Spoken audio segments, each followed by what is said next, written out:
25 ఏళ్ళు రెండూ సమానమే అయినా నాన్నెందుకో వెనకబడ్డాడు.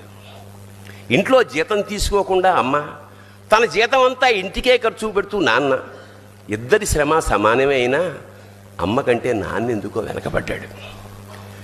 ఏది కావాలి అంటే అది వడ్డీ పెడుతూ అమ్మ, ఏది కావాలంటే అది కొని పెడుతూ నాన్న, ఇద్దరి ప్రేమ సమానమే అయినా అమ్మకొచ్చిన పేరు ముందు నాన్నెందుకో బాగా వెనకబడ్డాడు.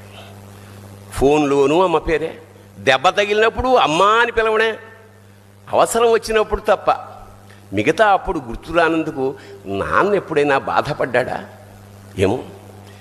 ఇద్దరూ సమానమే అయినా పిల్లల ప్రేమను పొందడంలో తరతరాలుగా నాన్నెందుకో వెనకబడ్డాడు. అమ్మకి మాకు బీరువా నిండా రంగురంగుల చీరలు బట్టలు, నాన్న బట్టలకు దండెం కూడా నిండదు.